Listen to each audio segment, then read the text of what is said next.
there, and welcome back to my channel. If you haven't been here before, my name is Angie, and I am a chemist who loves makeup. And in today's video, we are going to be talking about the newly reformulated Too Faced Chocolate Soleil Matte Bronzer and how it compares to the old formula, if the ingredients change enough to improve the formula, or did this product just get a facelift? And if you want to see more ingredient-based reviews, please don't forget to click the subscribe button and the little bell, so that way you will be notified when I upload a new one. And with that, let us jump into this video.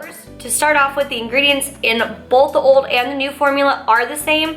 No ingredients have been added or removed. They've just been varied in concentration, so on the list, the ingredients are just switched around a little bit. In the new formula, titanium dioxide got moved way up. In the old formula, it was third from the bottom, and now in this new formula, it's third from the top. You'll see titanium dioxide as the active ingredient in a lot of sunscreens, but in cosmetics, it is used as a white pigment or an opacifying agent, which means it's gonna make the colors appear more vibrant. If you've ever used a white base for your eyeshadow to make a colored eyeshadow pop, this is the same principle. So if anything, this is gonna make the new formula more pigmented. Another ingredient that got moved up is the fragrance, which means it's gonna smell even more like chocolate than it did before. The cocoa powder is way down on the list, and that is not what gives it the smell. They just put it in there so they could say that they have cocoa powder in their bronzer. So the fragrance being higher can be a con. If you have sensitive skin, this might affect it. If you're sensitive to smells, this might affect it. So that's something to think about when you're buying this. The last ingredient that moved up the ingredient list was silica. I'm not exactly sure why they put more silica. Silica is used for a lot of things. It absorbs sweat and oil. Super lovely to think about. It prevents light reflection and it improves spreadability. And the last thing I want to mention is the amount of product has changed.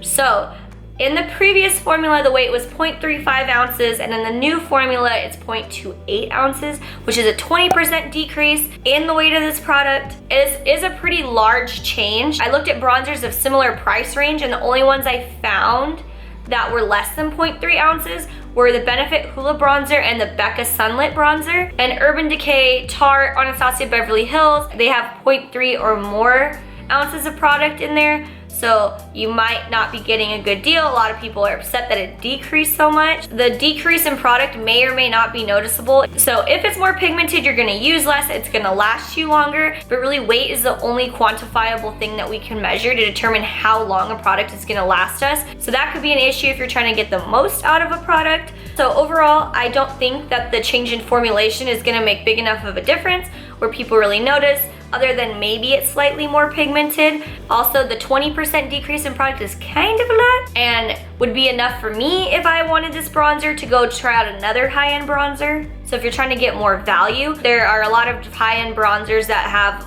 more than 0.3 ounces. So those are my thoughts on the reformulation of the Too Faced Chocolate Soleil Bronzer. And if you enjoyed this video, don't forget to give it a thumbs up so I know you like this video, and hit the subscribe button so you'll be notified when I upload a new video. And with that, I will see you in my next video.